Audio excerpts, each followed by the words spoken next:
Hay casas que guardan secretos, y hay secretos que no quieren quedarse callados. Una niña de apenas 9 años escucha algo que nadie más puede oír. Un susurro, una oración, que sale desde dentro de las paredes. Lo que parecía una fantasía infantil, pronto se convierte en la puerta hacia una verdad enterrada por décadas. Lo que esta niña descubre, con su oído, su fe y su valor, cambiará para siempre la vida de un pueblo y estremecerá a todo un país. Pero antes de que el mundo escuche, ella tendrá que atreverse a abrir la puerta. La primera vez que Lucía escuchó el susurro fue justo después del trueno. Era la tercera noche desde que se mudaron a la vieja casa de piedra a las afueras de Zacatecas. Esa noche, una tormenta bramaba como si el cielo mismo quisiera advertirle algo. La lluvia golpeaba las ventanas con fuerza, el viento silbaba entre las rendijas del tejado y cada rincón de la casa parecía gemir con dolor antiguo. Lucía, de apenas 9 años, se abrazaba a sí misma en la cama. No tenía cobijas suficientes. Sus ojos grandes y húmedos miraban la puerta entreabierta, por donde se colaba la luz tenue del pasillo. Afuera, todo era frío, pero dentro de ella, algo era aún más helado. El cuarto estaba impregnado de olor, a humedad, a madera vieja. Las paredes gruesas y manchadas de moho guardaban un silencio que lastimaba, como si alguien las hubiera sellado con secretos, y entonces lo escuchó. «Señor, no nos dejes». Una voz, un susurro apenas audible, pero claramente humano, femenino, doloroso. Lucía se quedó inmóvil. Sus dedos apretaron la cobija. Su respiración se cortó. Pensó que era un sueño, o tal vez su mente jugándole una broma. Pero no. La voz volvió. «Perdónanos. Ten piedad». Su piel se erizó. Las lágrimas le brotaron solas. Se levantó de un salto, corrió hacia la puerta y cerró, con seguro. Luego se acurrucó en el rincón más alejado del cuarto, temblando. No durmió esa noche, ni las siguientes 3. Lucía era una niña frágil. Su espalda ligeramente encorvada, su mirada triste y evasiva. Llevaba años en orfanatos, casas, temporales, y finalmente la adoptó un hombre adinerado llamado Don Ramiro Barragán, un nombre que pesaba, un hombre que no abrazaba, que no sonreía, que no preguntaba. Según los vecinos, Don Ramiro había sido político, juez y empresario. Nadie sabía a ciencia cierta qué hacía ahora, pero todos lo respetaban, o mejor dicho, lo temían. Un día apareció en el orfanato con un cheque generoso y una solicitud de adopción express. 3 días después, Lucía ya estaba viviendo con él. La recogió por caridad, decía la cocinera doña Chabela. Pero esa niña tiene algo. Tiene una luz rara, padrecito. Eso le había dicho al padre Benjamín, el cura viejo de la parroquia de San Vicente. Un hombre de cabello blanco y voz temblorosa, pero con ojos que todo lo ven. ¿Una luz?, preguntó el padre. ¿Qué tipo de luz? No sé explicarlo, pero cuando entra al cuarto, se siente. La casa de Don Ramiro era una mansión colonial, antigua, fría, con pisos de mármol cuarteado y techos altísimos sostenidos por vigas de madera que crujían por las noches. Estaba rodeada de pinos gigantes y un muro de piedra cubierto de musgo rodeaba toda la propiedad. A nadie se le permitía entrar sin permiso. A Lucía no se le permitía salir. La voz volvió a escucharse la quinta noche. Lucía había bajado al sótano en silencio, buscando una muñeca que había olvidado. La niñera dormía. Don Ramiro estaba en su estudio, como siempre. La casa entera dormía, pero en el sótano había algo despierto. Al llegar a la escalera de piedra, una corriente de aire frío subió por sus piernas. Se detuvo. El aire olía a humedad, a vela, apagada, a encierro. Su mano tembló al sostener el barandal y entonces ahí estaba. Ave María, llena eres de gracia. La voz se quebraba en el rezo, lenta, sufrida, como un llanto que aprendió a hablar con oración. Lucía retrocedió, tropezó con un escalón, cayó sentada, se cubrió los oídos, pero aún así escuchaba. Ruega por nosotras, Santa Madre de Dios. Corrió, subió los escalones como si el mismísimo infierno la persiguiera. Cerró la puerta, se atrincheró en su cuarto y lloró toda la noche. La mañana siguiente, con los ojos hinchados y el alma desgarrada, decidió buscar al único que tal vez la creería, el padre Benjamín. Llegó sola a la parroquia, bajo la lluvia, mojada hasta los huesos. El padre la vio desde lejos. La reconoció de inmediato. ¿Qué haces aquí, hija? ¿Quién te trajo? Yo escuché algo. ¿Algo? Lucía lo miró a los ojos. Una voz, en el sótano, reza, llora. El padre se quedó en silencio. ¿Estás segura? Tal vez fue un sueño.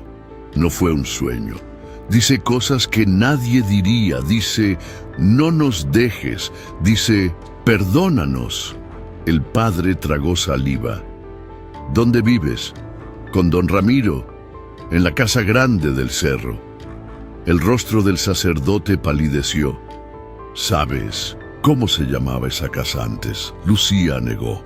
Era el convento de San Gabriel. El padre Benjamín se sentó, respiró hondo.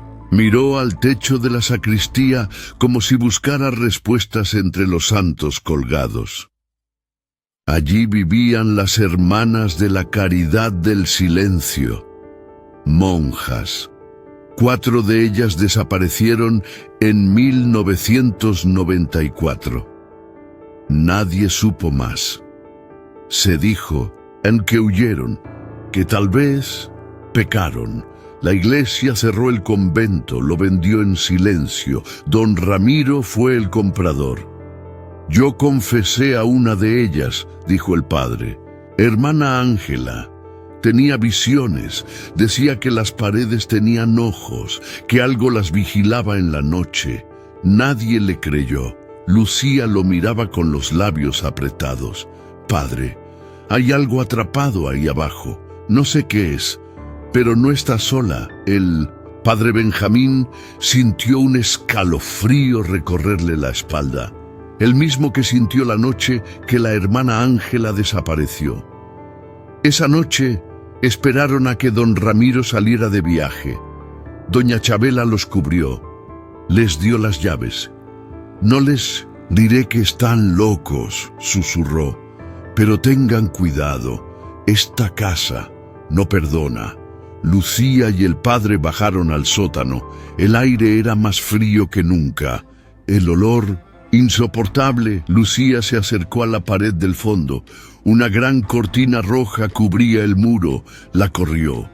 Aquí, dijo. El padre puso la mano sobre la piedra. Estaba tibia, vibraba, acercó el oído y entonces escuchó. Santa María, Madre de Dios. El padre cayó de rodillas. Santa Madre de Dios, sigues ahí. El padre Benjamín no probó bocado al día siguiente.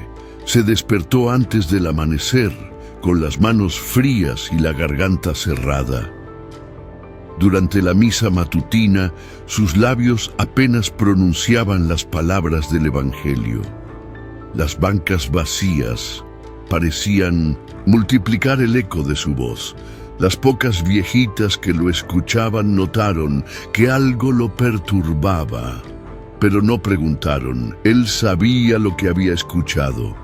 No era un eco del pasado. No era producto de la edad, ni del miedo, ni del incienso. Era una voz real, una oración viva, y estaba atrapada dentro de esa casa. Después de misa, se encerró en su despacho parroquial, una habitación estrecha con muebles viejos y olor a papel mojado. Buscó entre cajas polvorientas una carpeta amarilla casi deshecha. Allí estaban los archivos olvidados de su llegada al pueblo. Actas de la diócesis, cartas antiguas, recortes de periódico. Abrió con manos temblorosas una hoja que llevaba guardada casi 30 años. Convento de San Gabriel, retiro espiritual, mayo de 1994. 4 nombres subrayados. Hermana Ángela Herrera, 32 años. Hermana Inés Chávez, 55 años.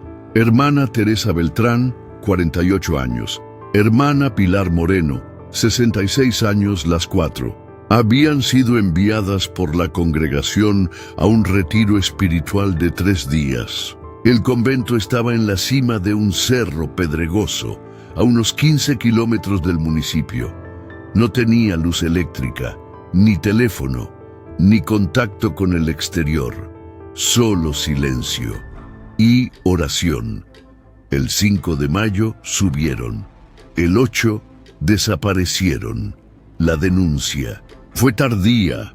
Las autoridades subieron hasta el lugar 5 días después. No encontraron señales de violencia, tampoco rastros de huida.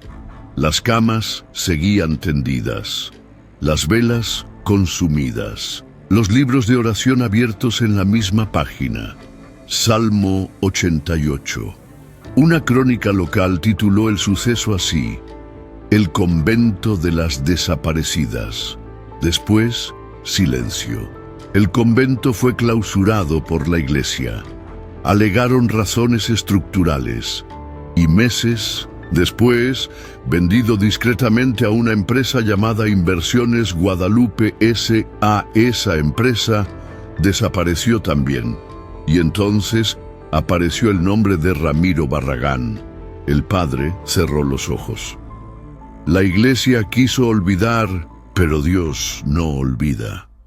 Esa misma tarde, sin avisar a nadie, el padre tomó su sotana, un rosario, y partió a pie rumbo al cerro. El camino era áspero, casi borrado por el tiempo. A los lados, ramas secas, piedras sueltas y pinos con cicatrices, de rayos. El aire se volvía más frío conforme avanzaba. Un silencio espeso lo envolvía. Ni pájaros ni grillos, solo el crujido de sus pasos y el recuerdo de aquellas mujeres que rezaban allí por última vez. Al llegar a la cima, lo vio.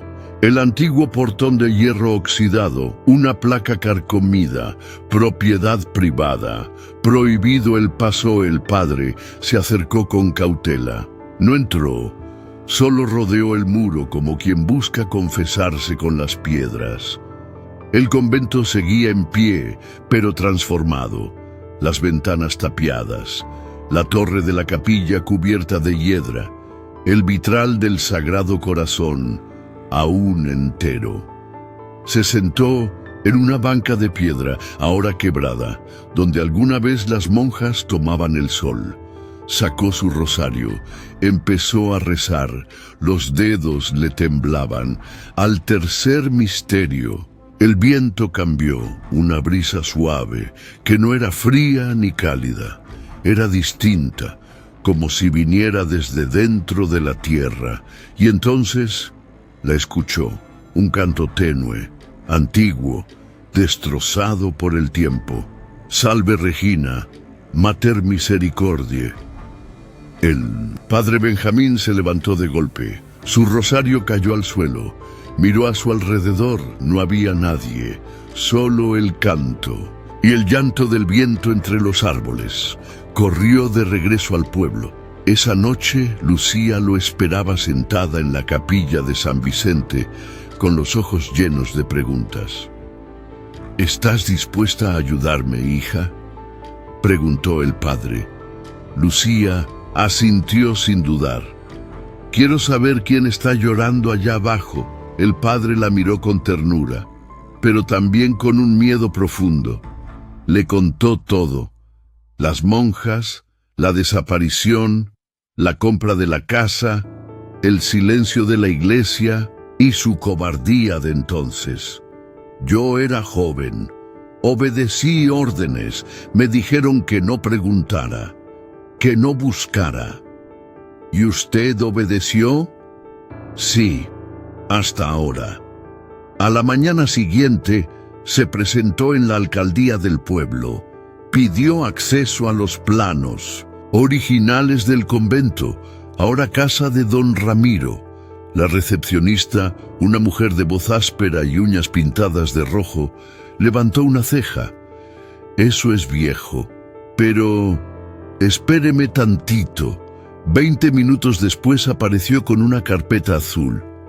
Aquí está. Mire, el terreno fue vendido a Inversiones Guadalupe S.A. en el 95. 3 meses después, transferido a Ramiro Barragán. No hay registro de demolición, ni de obra nueva. ¿Y eso qué significa? Que legalmente el edificio sigue ahí. Solo lo disfrazaron. El padre apretó la carpeta contra el pecho. Alguien había pagado para enterrar la verdad.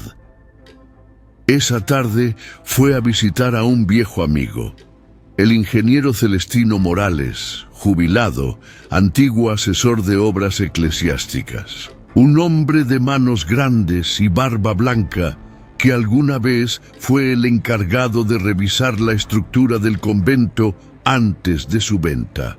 Le explicó todo. Le mostró los planos. Le habló de Lucía, de las voces, de las oraciones que salían de la pared. Celestino escuchó en silencio. Luego se frotó el mentón. Si lo que dices es cierto, entonces no fue una desaparición. ¿Qué fue entonces? Fue un encierro. Mientras tanto, del otro lado del pueblo, Lucía soñaba. Soñaba con una caverna oscura, iluminada solo por velas. 4 mujeres oraban en círculo, 3 acostadas, pálidas, exhaustas. La cuarta, de cabello corto y ojos vivísimos, la miraba directamente a través del sueño y le decía: «Señor, mándanos a la niña». Ella nos escuchó. Lucía despertó con la garganta seca y comprendió. No eran voces, era un llamado. El ingeniero Celestino Morales jamás imaginó que regresaría al antiguo convento de San Gabriel. Hacía 30 años había caminado esos mismos terrenos para realizar una inspección estructural a petición de la diócesis. En aquel entonces, el lugar tenía grietas menores, humedad en los muros, pero nada que justificara su cierre inmediato. Sin embargo, solo días después, el edificio fue declarado inhabitable y vendido en silencio. Él nunca entendió por qué. Ahora, 3 décadas después, regresaba con el corazón apretado, acompañado del padre Benjamín y de una niña de 9 años con mirada de misterio. Lucía caminaba con pasos cortos pero firmes. Iba unos metros por delante, como si supiera exactamente hacia dónde ir. En su mano apretaba un pequeño crucifijo de madera. No hablaba, solo escuchaba. La entrada lateral del sótano seguía allí, camuflada con mármol blanco, cortinas nuevas y cuadros de paisajes europeos. Pero el olor a moho y encierro aún se filtraba como una herida que no sana. Don Ramiro no estaba en casa. Esa mañana, doña Chabela, la única aliada dentro de esas paredes, había recibido casualmente un sobre con dinero y un permiso para visitar a su hermana enferma en Jalisco. Lucía sospechaba que eso no era casualidad. ¿Dónde escuchaste las voces?, preguntó Celestino, mientras se calzaba unos guantes de cuero y sacaba una linterna de su mochila. Aquí, respondió la niña señalando la base de la escalera donde una enorme tapicería cubría el muro original. Detrás de esa pared, Celestino retiró la tela con cuidado. El muro era de piedra antigua, con recubrimiento de cemento más reciente. Golpeó suavemente con los nudillos. Luego usó una pequeña herramienta de percusión. «Hueco», dijo con el ceño fruncido. «¿Cómo que hueco?», preguntó el padre Benjamín acercándose. «Del otro lado hay espacio, y no parece una simple bodega. Aquí hicieron algo». Esto fue reforzado para ocultar una cavidad. Lucía se acercó aún más, se agachó, tocó el suelo. Luego, con la oreja pegada a la pared, contuvo la respiración. Sus ojos se abrieron de golpe. «Perdónanos, ayúdanos». Era una voz, débil, rota, pero humana. Lucía dio un paso atrás, pálida. «¿Hay alguien ahí?». Celestino se incorporó de inmediato. Sacó un estetoscopio de construcción, lo apoyó sobre el muro y guardó silencio por largos segundos. Sus ojos, poco a poco, se abrieron con incredulidad. «No está mintiendo», dijo en voz baja. «Hay vibración, respiración, movimiento. Del otro lado. Dios mío», susurró el padre Benjamín, llevándose una mano al pecho. «Esto no puede ser. Necesitaremos herramientas». Esto fue sellado con mezcla moderna, cemento blanco reforzado con varilla. «¿Lo puedes abrir?». «Sí, pero nos tomará tiempo». Y silencio. Mientras Celestino preparaba sus herramientas improvisadas, un mazo, una pequeña sierra, una palanca, el padre Benjamín salió a toda prisa por una puerta trasera. Sabía que no podían abrir esa pared sin respaldo legal, pero tampoco podía confiar en la policía local, así que marcó un número que no usaba desde hacía años. «Ezequiel Rosales». «¿Padre Benjamín? No te hablo como sacerdote, te lo pido como mexicano. Hay una vida atrapada en el sótano de la casa de Ramiro Barragán. Necesito tu ayuda».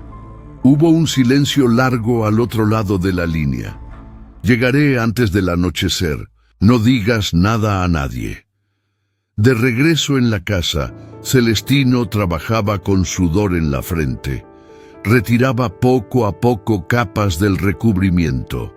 El sonido de las herramientas resonaba en el silencio del sótano como un susurro mecánico. Lucía no se apartaba.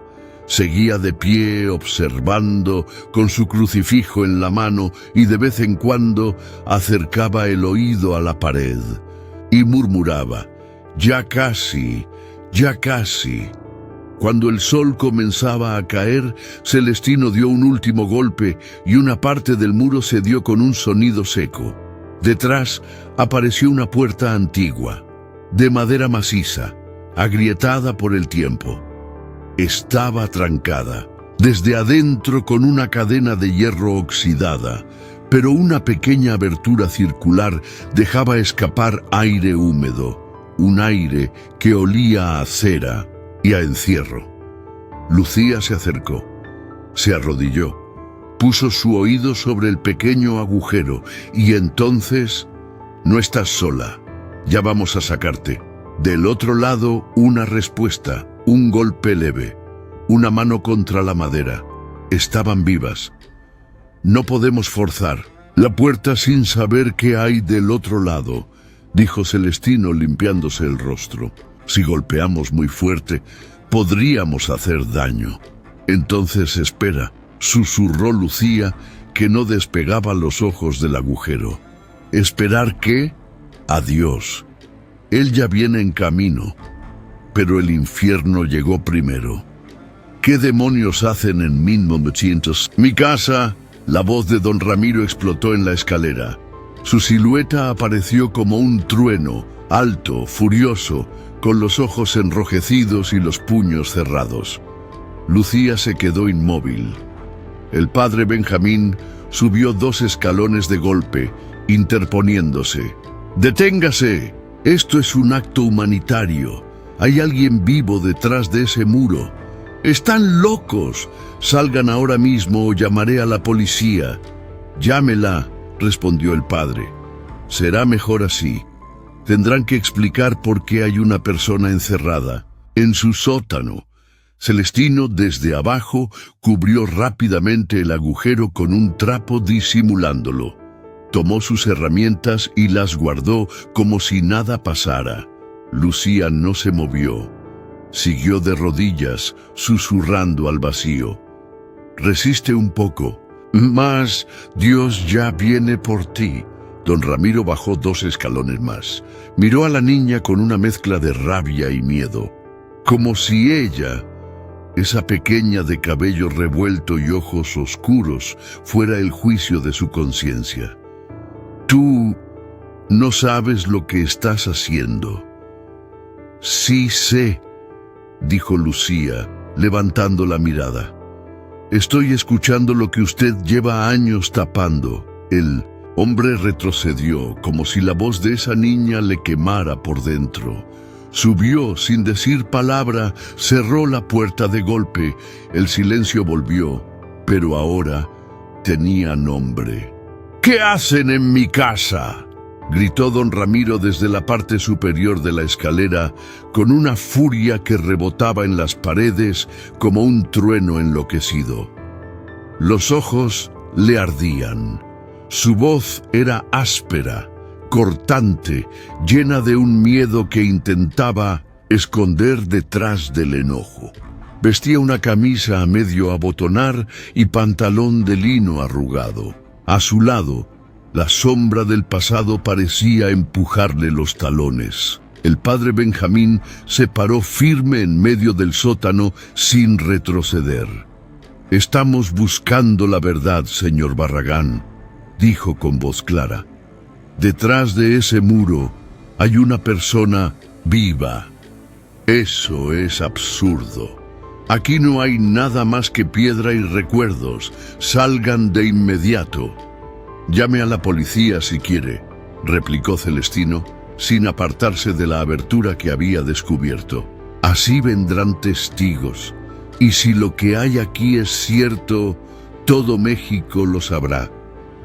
Don Ramiro titubeó. Miró a Lucía.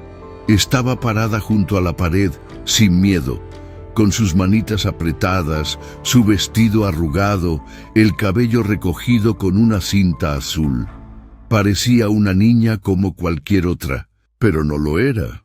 Lucía lo miraba directo a los ojos, y en ese momento, Ramiro sintió algo que no había sentido en décadas. Vergüenza. «Lucía», dijo con los dientes apretados, «sube a tu habitación». Ahora ella no se movió. «No», dijo, con voz baja pero firme. Silencio Celestino dejó de respirar. El padre Benjamín cerró los ojos por un segundo. Don Ramiro, en cambio, palideció, como si esa palabra, ese no, hubiera roto algo muy antiguo dentro de él, como si una maldición empezara a deshacerse. «¿Qué hay detrás de esa puerta, señor Barragán?», preguntó Celestino, sin levantar la voz. «Porque sea lo que sea, sigue respirando». Don Ramiro tragó saliva, bajó un escalón, luego otro, y de repente giró en seco y subió las escaleras azancadas. En el camino pateó una silla de hierro y murmuró algo que nadie entendió, pero su tono no fue de amenaza, fue un lamento. Lucía retiró el trapo que cubría la abertura, se arrodilló, pegó la oreja al hueco, silencio, y luego, ¿quién eres? La voz era casi un soplo, femenina, temblorosa, frágil como papel mojado. Lucía. Vine a sacarlas, dijo ella con dulzura. Silencio. Y entonces, una tos ahogada, un sollozo y un murmullo. Pensé que Dios se había olvidado. Mientras tanto, en el piso superior, don Ramiro entró tambaleándose a su estudio. Cerró la puerta con llave, tiró las llaves al suelo. Se dejó caer en la silla de cuero envejecido. La habitación olía a licor, incienso y papel viejo. Sobre el escritorio, una caja de madera con un candado oxidado. La miró durante largos segundos. Luego, con manos temblorosas, sacó una pequeña llave escondida detrás de un libro de leyes. Abrió la caja. Dentro había 3 cosas: un crucifijo antiguo, con las puntas chamuscadas, una foto vieja de 4 monjas sonriendo frente al convento de San Gabriel, y un trozo de tela bordada con letras doradas. A.H. Don Ramiro tomó el trozo de tela, lo llevó a su rostro, cerró los ojos y lloró por primera vez en más de 30 años. Yo no quería, susurró. Solo quería que escucharan lo que duele callar. En el sótano, Celestino terminó de desmontar la estructura de la puerta. Detrás, el piso era de piedra lisa, distinta al resto del sótano. Claramente, una construcción posterior. Esto no es original, dijo el ingeniero, rascándose la cabeza. Aquí taparon algo, una cámara, un túnel, tal. ¿Ves? ¿Un túnel? Una prisión. El padre Benjamín se persignó. Santa María, protégenos. Lucía se agachó y comenzó a tocar con los dedos diferentes partes del piso. Cada pequeño golpecito sonaba distinto, hasta que llegó a una esquina. Aquí, escucha, dijo, mirando a Celestino. Él se agachó, apretó el oído contra la piedra, dio un par de golpes suaves con la palma. Hueco, punto, sacó su mazo, su soplete portátil, sus herramientas. Si hay alguien debajo, debemos ir despacio. Si golpeamos con fuerza, podríamos derrumbar el techo o herir a quien esté dentro. Lucía lo miró con los ojos llenos de decisión. No te apures. Dios ya sabe cómo abrir lo que está sellado. Pasaban de las 7 de la noche cuando el padre Benjamín regresó corriendo del exterior. Ezequiel vendrá al amanecer con una orden judicial, anunció. Pero hasta entonces, debemos proteger lo que hay aquí. ¿Y si Ramiro intenta sacarnos antes? El sacerdote miró a Lucía, luego a Celestino, y con una calma que nadie esperaba dijo: no nos iremos. Si Dios nos trajo hasta aquí, es porque ya es hora de que la verdad hable. Antes de retirarse a descansar, Lucía se quedó sola junto al hueco. Pegó la boca cerca de la abertura. ¿Cómo te llamas? Un suspiro. Y luego, Ángela. Lucía cerró los ojos. Yo me llamo Lucía, y mañana la puerta va a abrir. Esa noche, la niña soñó con 4 figuras femeninas arrodilladas bajo una bóveda de piedra. 3 de ellas sostenían velas encendidas, la cuarta, la de cabello corto y ojos cansados, extendía las manos hacia ella y decía: Dios usó tu oído para romper el silencio que nos enterró. Lucía despertó en plena madrugada y por primera vez en su corta vida sintió que no estaba sola en el mundo. El sol todavía no salía cuando Celestino, ya arrodillado, comenzó a calentar las juntas de la piedra con su soplete portátil. El brillo del fuego iluminaba el rostro del ingeniero cubierto de sudor y polvo, como si fuera un minero excavando entre pecados antiguos. El sótano estaba en silencio, pero no por paz, sino por respeto. El padre Benjamín rezaba en voz baja, su rosario colgando entre los dedos temblorosos. Cada cuenta era una súplica, cada palabra un perdón por no haber buscado antes. Lucía estaba sentada al lado de la escalera, con las piernas cruzadas y la espalda recta. No decía nada. En sus manos tenía un cuaderno viejo, encuadernado a mano con hilo grueso y cubierto por una tela raída. Lo había encontrado unas horas antes, detrás de una tabla suelta junto a la pared del sótano. Estaba envuelto en un pañuelo de lino y cubierto de polvo. Algo dentro le dijo que era importante, que no debía abrirse hasta el momento exacto. Y ese momento era ahora.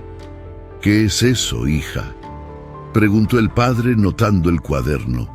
Tiene nombres y está escrito a mano. Creo que es de una de ellas. Lucía lo abrió con cuidado. La primera página tenía letras firmes, aunque marcadas por la prisa: Hermana Ángela Herrera, mayo de 1994. Este será mi testamento si nadie nos encuentra. El padre se santiguó. Lucía pasó la página. La tinta era irregular. Algunos renglones se torcían. Otros parecían escritos con los dedos ensangrentados. Nos encerraron. No sabemos quién fue. Teresa piensa que fue castigo de Dios. Yo creo que fue un hombre. Inés reza toda la noche. Pilar no habla desde hace días. Nos dejan pan duro, por una rejilla en el techo, a veces agua. Ya no sé qué día es, pero seguimos vivas. Dios nos ve, aunque el mundo nos haya volteado la cara. Lucía tragó saliva, las lágrimas amenazaban con escapar. Pasó otra página. Allí había una lista, escrita con letra más delgada, más temblorosa: Hermana Pilar, fallecida, día 48. Hermana Inés, fallecida, día 59. Hermana Teresa, muy débil, día 70. Solo quedamos ella y yo. Y Dios. El padre Benjamín cerró los ojos. Sus hombros se sacudieron levemente. Lucía leyó en voz alta la última frase: Si alguna vez alguien lee esto, no guarden silencio, que la verdad rompa las piedras. Mientras eso ocurría en 1905, el sótano, en el estudio de la planta alta, don Ramiro permanecía sentado frente a su caja abierta. No se había movido en horas. Tenía los ojos vidriosos. Una botella medio vacía de coñac descansaba a su lado. Entre las manos sostenía un segundo diario, uno que nadie conocía. Era suyo. Lo había empezado a escribir años después del encierro. Era su forma de controlar las voces, como él decía, de registrar lo que había hecho, lo que justificaba cada noche de insomnio. Una de las páginas decía: Mi madre murió pidiendo ayuda a un Dios que nunca respondió, pero yo sí respondí. Yo hablé por él. Ellas lo merecían, por mentir, por encubrir, por guardar silencio. Las hice escuchar, a la fuerza, y más abajo, ninguna debe salir, ninguna debe contar. Este es el pacto. Sus dedos apretaron el diario hasta doblarlo. Luego lo arrojó al fuego de la chimenea y lloró. A las 7:17 de la mañana, Ezequiel Rosales llegó con 2 agentes federales. El padre Benjamín lo recibió con un apretón de manos tembloroso. «Aquí abajo», dijo, «lo que encuentren cambiará todo». Los agentes descendieron con cuidado. Celestino ya había levantado la losa de piedra. Debajo había una rejilla de hierro oxidado. Cuando apuntaron con sus linternas, vieron la escalera, un descenso oscuro, estrecho, de unos 3 metros. «¿Es seguro bajar?», preguntó uno de los agentes. «No lo sé», respondió Celestino. «Pero si hay alguien vivo, lleva más de 30 años esperando». Lucía no se quedó atrás. «Quiero ir», dijo mirando al padre. «Es peligroso, hija. Ella me llamó por mi nombre». «Me lo dijo en sueños». El sacerdote vaciló, pero luego asintió. Descendieron juntos. El aire era espeso, cargado de humedad, cera y silencio acumulado. Las paredes eran de piedra cruda, con símbolos religiosos grabados a mano. Algunas frases en latín, otras oraciones incompletas, pasaron por nichos con imágenes talladas en madera, cruces de palos, rosarios hechos con hilo dental, y al fondo una puerta de madera. El agente empujó, la bisagra chirrió, la luz de las linternas tembló. Dentro una pequeña cámara rectangular, 3 colchones de paja en el suelo, uno vacío. En los otros 2, esqueletos envueltos en hábitos religiosos, con las manos aún entrelazadas sobre el pecho, y en el colchón vacío, una figura delgada, huesuda, con los ojos cerrados, abrazada a un crucifijo hecho de 2 ramas atadas con hilo. Ángela estaba viva. Lucía no gritó, solo caminó despacio. Se arrodilló a su lado. La mujer abrió los ojos lentamente. «¿Ya es de día?». El padre cayó de rodillas, sollozando. «Soy Benjamín, el que te falló, el que no te buscó». Ángela alzó una mano huesuda, tocó la del sacerdote. «No fallaste». Dios esperó el momento y usó a una niña para abrir la puerta. Lucía se acercó. Ángela la miró y sonrió. «Tu voz rompió el muro». El silencio dentro de la cámara subterránea no era como cualquier otro. No era paz, no era vacío. Era un silencio espeso, antiguo, tejido con lágrimas secas, oraciones olvidadas y la espera interminable de quien no pierde la fe, aunque lo entierren vivo. Lucía no podía dejar de mirar. Allí, frente a ella, yacían 2 cuerpos cubiertos con trapos marrones, sus huesos aún entrelazados como si hubieran muerto, abrazadas a un rezo. Las manos de ambas estaban entrelazadas sobre el pecho, sosteniendo rosarios improvisados con cuentas de madera y cordón de sandalia. Y en el tercer colchón, una mujer, viva. «Soy Ángela», murmuró la figura con voz apenas audible, tan delgada que parecía que el alma se le escapaba por los poros. «Y si están aquí, es porque Dios no nos olvidó». El padre Benjamín se arrodilló con los ojos empañados, tocó el suelo con la frente. «Perdóname, hermana, no te escuchamos, no te buscamos, te dejamos sola». Ángela movió la cabeza con lentitud, como quien carga siglos de dolor sobre el cuello.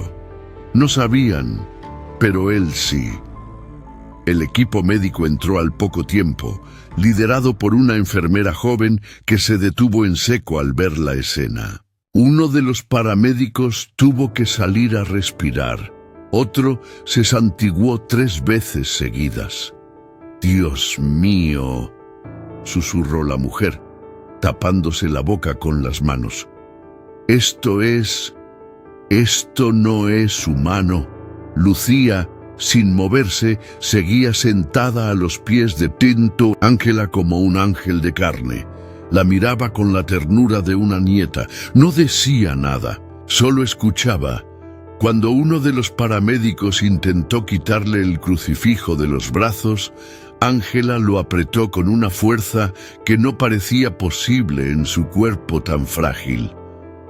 «No me lo quiten, fue mi única compañía». Lucía se inclinó hacia ella. «Puedes llevarlo contigo, nadie te lo quitará, te lo juro». Ángela relajó el cuerpo, cerró los ojos por un segundo y por primera vez soltó un suspiro de descanso. Al salir del túnel, la trasladaron con extremo cuidado en una camilla. Afuera, el sol comenzaba a colarse entre los árboles del cerro.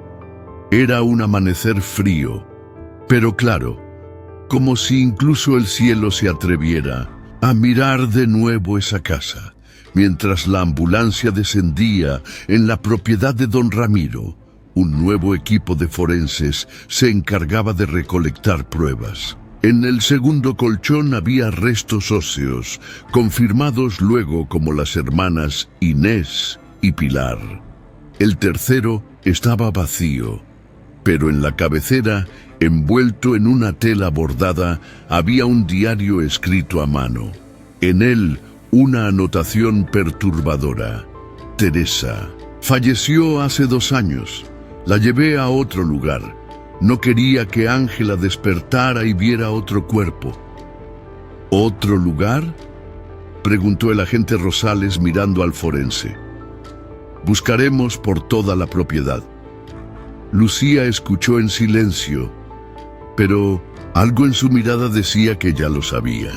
En el Hospital General de Zacatecas, Ángela fue llevada a una habitación aislada. Sus signos vitales eran débiles, pero estables. Tenía atrofia muscular severa, anemia profunda y señales de desnutrición extrema, pero su mente estaba más clara que nunca. «Sobreviví porque no podía permitir que murieran en vano», dijo con esfuerzo al médico. «Recé todos los días, inventé canciones, hablaba sola para no enloquecer, escribí en las paredes, con sangre, cuando ya no tenía tinta».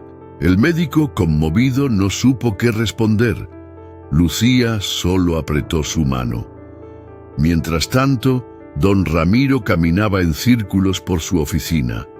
No comía, no dormía, no hablaba, hasta que un agente tocó la puerta. «Encontramos una segunda cámara. Está bajo el galpón. Hay un cuerpo más». Envuelto en flores secas, el agente dejó un objeto sobre el escritorio, una losa de concreto, rota, con la inscripción grabada en letras torcidas: «Muerte a las que callaron lo que Dios no quiso oír». El padre Benjamín, al ver esa frase, cayó de rodillas. Ezequiel Rosales bajó la cabeza. Esto ya no es un misterio, es un crimen de odio, uno que duró 31 años. Don Ramiro fue arrestado esa misma tarde. No opuso resistencia, solo pidió una cosa: «Déjenme verla». En la que quedó viva, solo una vez. El juez lo negó. 2 días después, Ángela pidió ver a Lucía. «Necesito hablarle antes de que el mundo empiece a hacer preguntas». Lucía llegó con una flor blanca en las manos. Se sentó al borde de la cama. La miró con ternura. «¿Sabes por qué escuchaste mi voz, hija?», preguntó Ángela con voz más firme. Lucía negó con la cabeza, sin hablar. «Porque solo un corazón limpio puede oír lo que el mundo tapa con gritos. Tú escuchaste porque aún crees». Lucía bajó la cabeza. Lloró en silencio. Ángela alargó el brazo, le acarició la mejilla. Dios no necesita ruido, necesita silencio dispuesto a escuchar. Esa noche, Lucía no durmió. Se quedó en la capilla del hospital, frente a una vela encendida. Sus labios apenas murmuraban, pero su corazón gritaba oraciones que nunca había aprendido. Oraciones nuevas, oraciones suyas. Y supo que su vida ya no era la misma, ya no era una niña sin voz, ahora era una que escucha. Los noticieros llegaron antes que el alba. Apenas el sol asomaba entre las montañas de Zacatecas, las cámaras ya estaban instaladas frente al Hospital General. Los micrófonos apuntaban hacia la entrada y los reporteros, con chaquetas gruesas y cara de asombro, ensayaban frases impactantes frente a sus camarógrafos. Una monja desaparecida hace más de 30 años. Fue hallada viva bajo tierra. Una niña la escuchó rezar entre las paredes, y eso cambió todo. México entero está conmovido por el caso de la Hermana del Milagro. Los helicópteros sobrevolaban el cerro donde antes estaba el convento de San Gabriel. La antigua propiedad de don Ramiro ahora era custodiada por agentes federales y rodeada con cinta amarilla. Dentro, los peritos trabajaban sin descanso, midiendo muros, excavando pisos y registrando todo. Pero mientras el país se escandalizaba, en el cuarto 207 del hospital, Ángela Herrera dormía por primera vez sin miedo. No sabía que su rostro ya había aparecido en televisión. Solo sabía una cosa: Lucía vendría a verla. Lucía llegó temprano. Iba acompañada por el padre Benjamín y doña Chabela, quien no se separaba de ella desde el día del descubrimiento. Lucía vestía un vestido de algodón sencillo, con sus zapatos escolares limpios y una cinta azul en el cabello. En las manos llevaba un dibujo: 4 mujeres bajo un árbol, rodeadas por luz. Al entrar en la habitación, Ángela intentó incorporarse. Las enfermeras corrieron a ayudarla, pero Lucía alzó la mano. «¡Déjenla! ¡Ella puede!». Ángela se sentó con dificultad. Sus huesos aún crujían, pero su dignidad se mantenía erguida. La piel de su rostro ya tenía un poco más de color, y sus ojos, aunque cansados, brillaban con paz. «Lo sabía», susurró. «Sabía que vendrías hoy». Lucía le entregó el dibujo y luego dijo algo que dejó a todos helados. «Te soñé antes de encontrarte». Ángela la miró, largo. Sus ojos se llenaron de lágrimas. «Y yo te recé antes de conocerte». Mientras tanto, en la parroquia de San Vicente, el padre Benjamín recibía cientos de cartas, paquetes, flores y rosarios. Gente de todo México enviaba mensajes escritos a mano, con sellos viejos y papel perfumado. «Gracias por resistir, hermana. Mi madre rezó por usted desde 1994. Usted me devolvió la fe». Lucía, cuando leía esas cartas, las tocaba como si fueran reliquias. Algunas las guardaba, otras las doblaba y colocaba junto a una vela en la capilla, pero no todos rezaban: «En paz». En una celda silenciosa, don Ramiro Barragán se consumía lentamente. Desde su arresto no había comido con normalidad. Hablaba poco, dormía menos. A veces los custodios lo encontraban mirando fijamente la pared, murmurando oraciones antiguas o repitiendo frases sin sentido. «No puede estar viva. Yo enterré a todas». La niña me miraba. Desde la pared El psiquiatra del penal escribió en su reporte: el sujeto manifiesta episodios de disociación, con delirios de culpa y visiones auditivas, comportamiento errático, posible psicosis postraumática. Pero Ezequiel Rosales, el fiscal del caso, lo dijo más claro. Dejó de ser el verdugo. Ahora es solo un hombre tragado por sus propias tinieblas. Ángela, en cambio, no mencionaba a don Ramiro, no lo maldecía, no pedía justicia, solo hablaba de Teresa, la tercera hermana que había fallecido y cuyo cuerpo fue hallado bajo el galpón, envuelto en trapos limpios y flores secas. Ella me prometió que me protegería desde Gono donde estuviera, dijo Ángela una tarde, y lo cumplió, porque cada vez que yo quería rendirme, escuchaba su voz. El hospital recibió órdenes de máxima seguridad. La iglesia ofreció trasladar a Ángela a un convento más adecuado, pero ella pidió 3 cosas antes de irse. Primero, ver la cruz original de la capilla del convento. Segundo, escuchar los campanarios de San Vicente sonar al mediodía. Tercero, hablar a solas con Lucía. Cuando entró a la habitación, Lucía no llevaba flores ni cartas, solo sus oídos limpios. Ángela la esperaba recostada, pero con la espalda firme.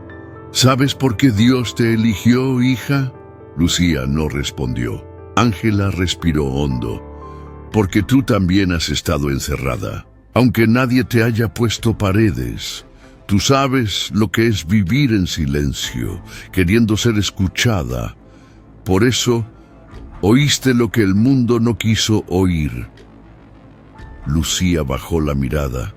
Sus ojos se llenaron de lágrimas. Ángela alzó una mano débil. Un día vas a hablar por quienes no pueden, y lo harás sin gritar, solo escuchando. Horas después, Ángela fue trasladada en una ambulancia especial hacia un monasterio apartado en Querétaro. Las calles estaban llenas de gente despidiéndola, muchas con velas, otras arrodilladas en la banqueta. Ella miró por la ventana. No lloró, pero sonrió. Antes de cruzar la puerta del monasterio, dio su primer y único mensaje público. Perdonen al que nos encerró. La oscuridad también fue su prisión. Y nunca dejen de escuchar lo que el mundo llama locura. A veces es Dios susurrando. Lucía la vio irse desde el auto del padre Benjamín. Doña Chabela le apretó la mano. Tú la salvaste, mija. No, respondió Lucía con voz suave. Dios me usó, yo solo escuché. Esa noche, en la capilla de San Vicente, se encendieron 4 velas discretamente, y al pie del altar, alguien dejó una carta escrita a mano. No están muertas, están orando por nosotros. La mansión de don Ramiro ya no era una casa, ahora era evidencia. Cinta amarilla de prohibido el paso rodeaba el antiguo convento disfrazado de residencia. Cada puerta, cada ventana, cada baldosa estaba numerada por peritos forenses. Los pasos de los investigadores se escuchaban como susurros entre las ruinas, y lo que alguna vez fue un altar silencioso, ahora era escenario de una revelación que estremecía al país entero. Pero lo más impactante no estaba a simple vista, estaba en las paredes. El equipo de antropología forense, liderado por la doctora Irene Zamudio, trajo un escáner de luz ultravioleta para documentar posibles rastros ocultos en la cámara donde encontraron a Ángela. Lo que descubrieron fue algo que ninguno de ellos había presenciado en su carrera. Sobre las piedras desnudas, detrás del polvo y la humedad, comenzaron a emerger palabras. frases grabadas con sangre seca, saliva y carbón improvisado. Trazos temblorosos, oraciones partidas, testimonios que resistieron al tiempo. En una de las paredes laterales junto al rincón donde dormía Ángela podía leerse: si la verdad no puede gritar, que susurre por las grietas. Un poco más arriba: hoy es día 4001 y sigo creyendo. Y en una viga de madera tallada con algo afilado, los muros también escuchan, los muros también rezan. Las imágenes de esas frases se difundieron por todo México en cuestión de horas. Algunos periodistas lloraron en vivo al leerlas en pantalla. Otros se quedaron en silencio. No había necesidad de adornarlas. Bastaban por sí solas.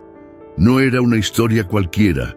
Era un testimonio tallado en sufrimiento y fe.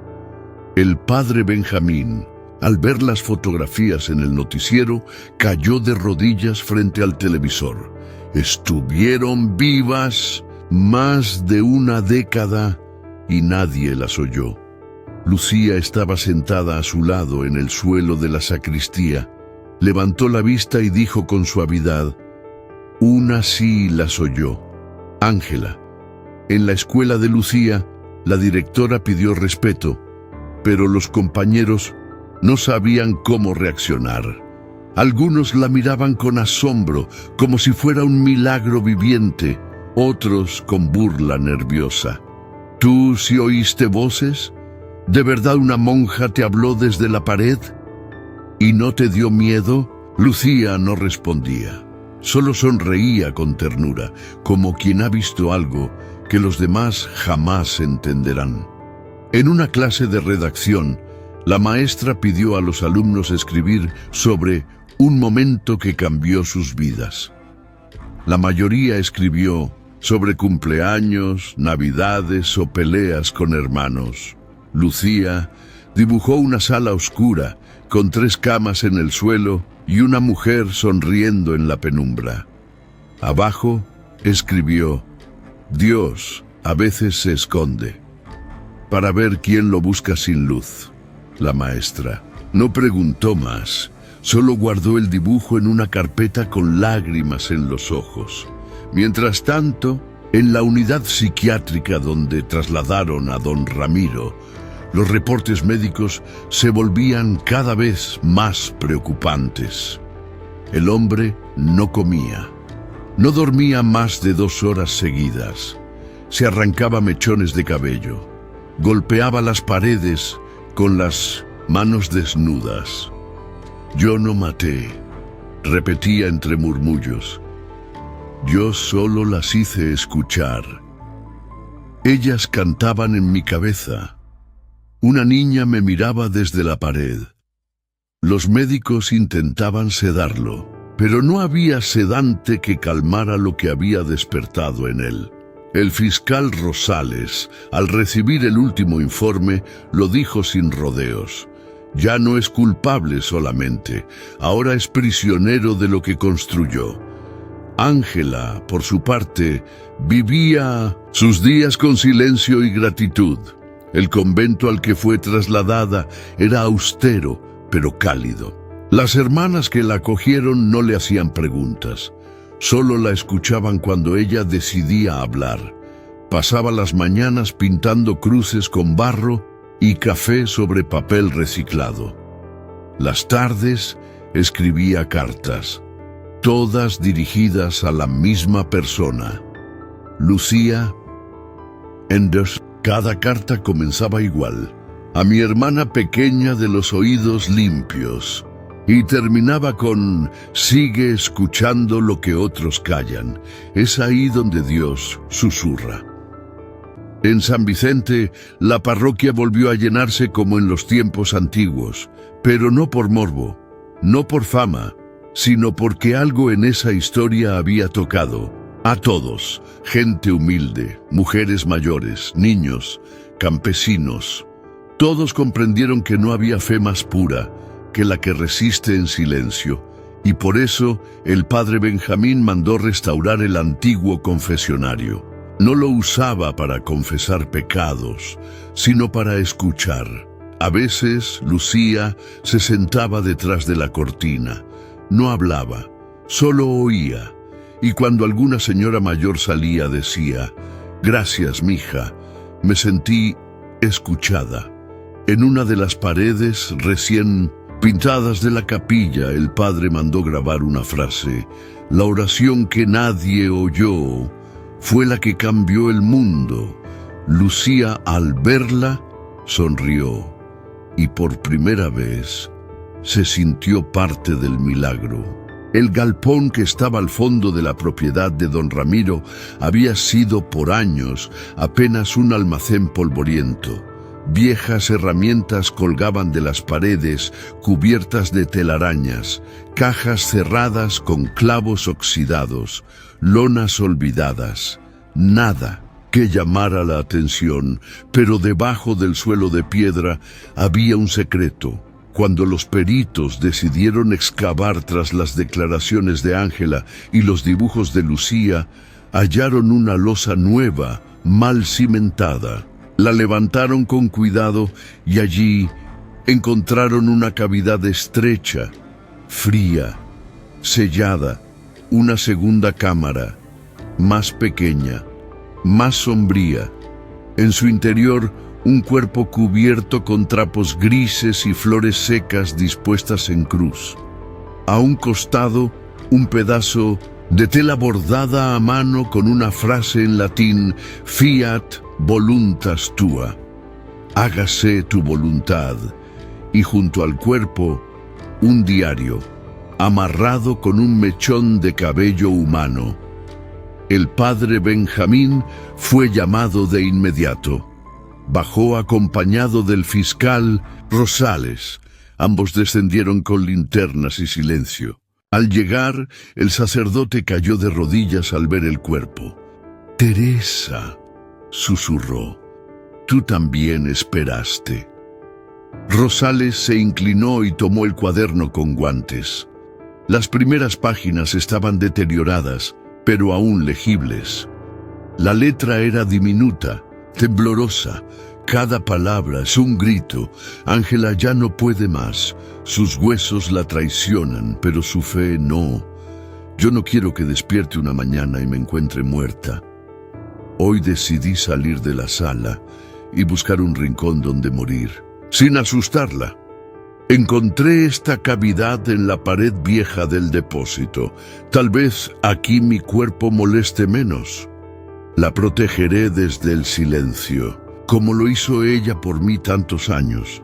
Si alguien encuentra esto, cuídenla como a una flor que creció en la oscuridad. Lucía, que esperaba afuera junto a una vela encendida, escuchó cada palabra leída por el padre, y sus ojos se llenaron de un llanto distinto, no de dolor, sino de promesa.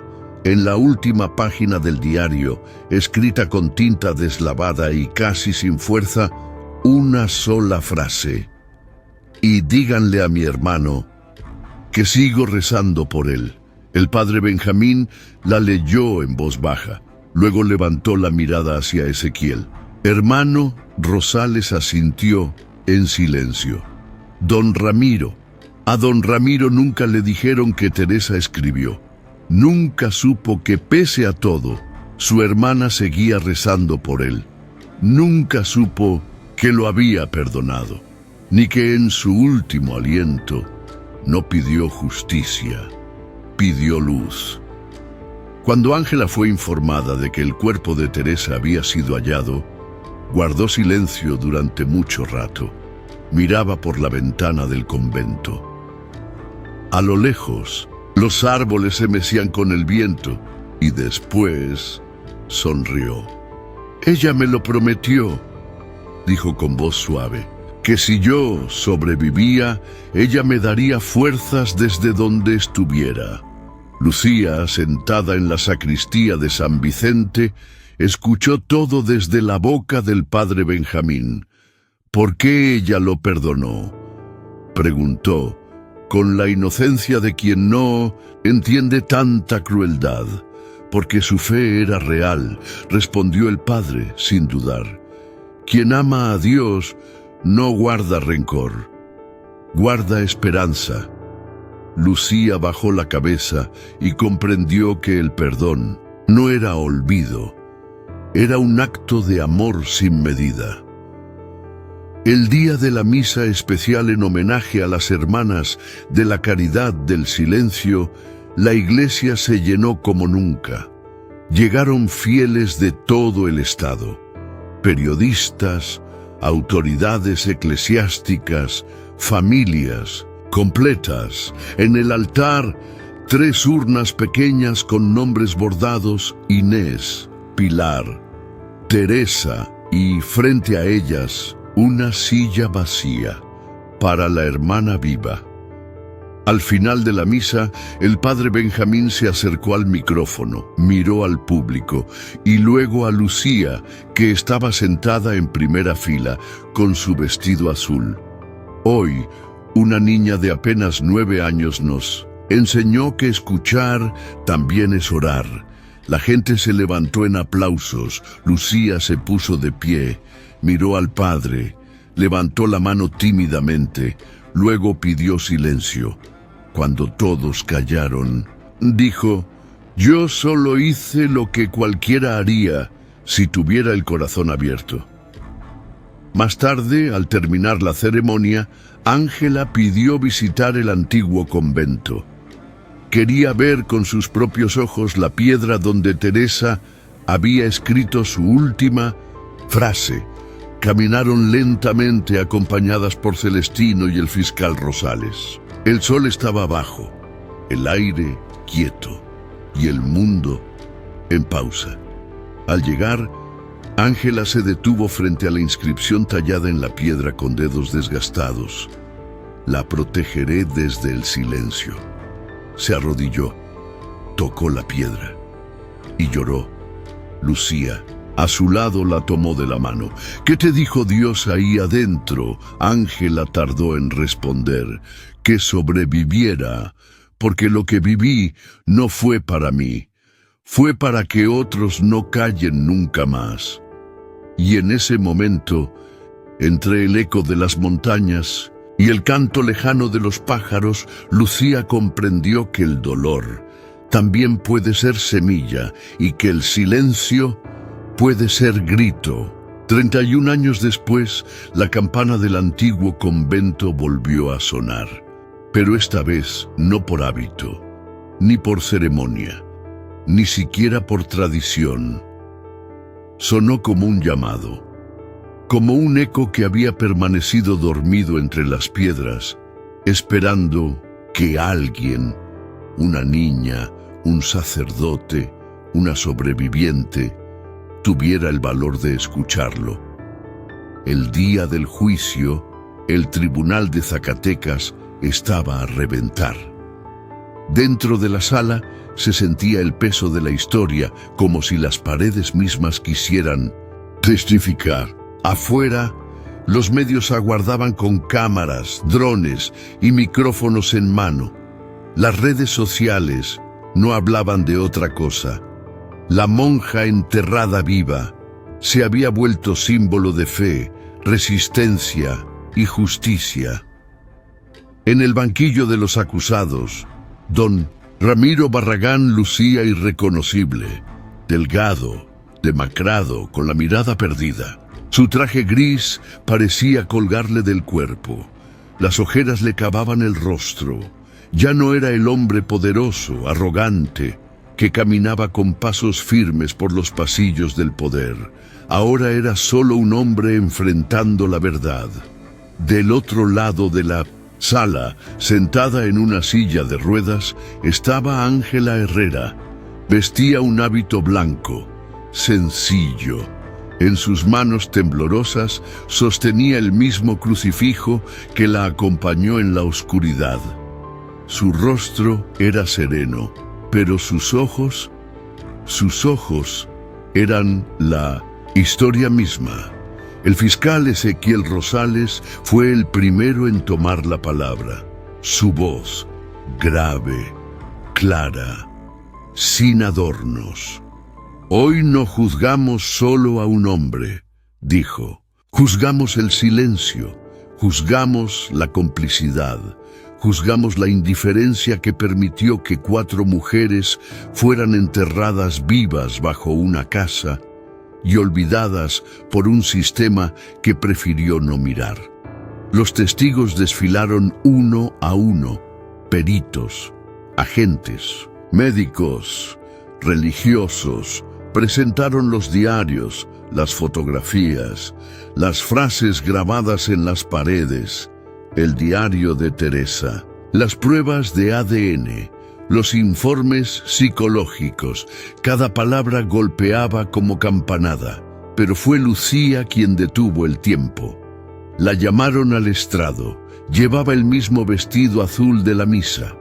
Caminó despacio, sus manos sudaban, pero su rostro estaba firme. No quiso sentarse. «Prefiero hablar de pie», dijo. La jueza asintió con respeto. Lucía miró a la sala, respiró hondo y habló. «Yo escuché una voz. No sabía si era real, pero tampoco dudé.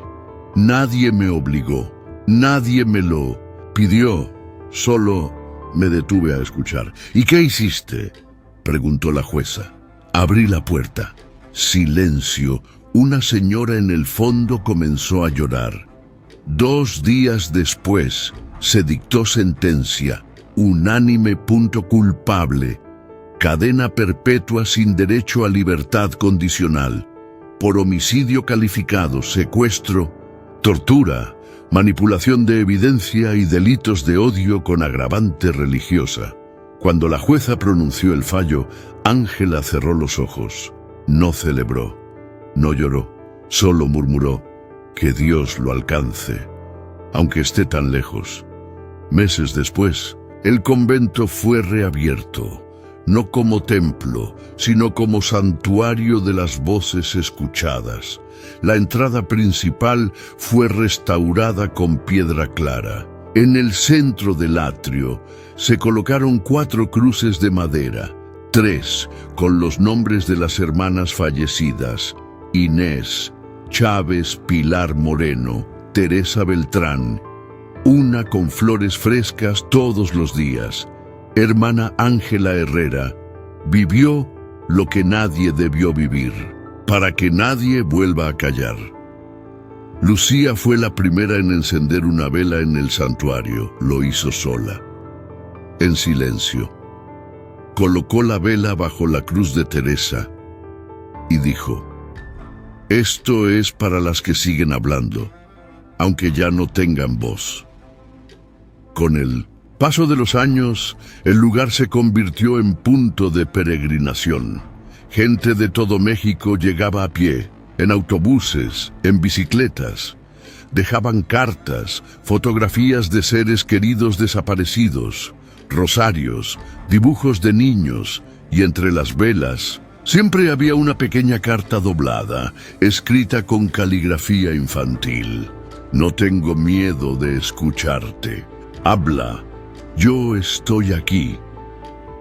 Ángela vivió 5 años más. Nunca quiso dar entrevistas. Nunca permitió que la llamaran santa. Pasó sus días en el monasterio de Querétaro, rezando, pintando y escribiendo cartas. Murió en silencio, rodeada por hermanas con el crucifijo entre las manos. Sus últimas palabras fueron: «Teresa, ya puedes descansar». Su funeral fue transmitido a todo el país. Miles de personas se reunieron en plazas, iglesias, casas humildes y pantallas pequeñas. Muchos lloraron como si perdieran a una madre. Otros se arrodillaron. Y Lucía creció, estudió, se formó, pero nunca dejó de escuchar.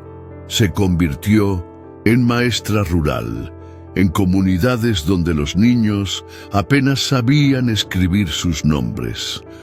No colgó crucifijos en su salón, los guardaba en el bolsillo, y cada vez que una niña se le acercaba en silencio, con los ojos llenos de algo que no podía decir, ella sonreía y decía, te escucho, porque en aquella casa olvidada, en aquel sótano donde el mundo cayó, fueron la fe de 4 mujeres y el oído de una niña las que demostraron que los muros no matan las oraciones, solo esperan que alguien las escuche. Si llegaste hasta aquí, cuéntame en los comentarios qué te pareció esta historia. Te invito a descubrir más relatos impactantes en nuestro canal. Suscríbete y sigue disfrutando de videos llenos de emoción y sorpresas. Nos vemos en el próximo.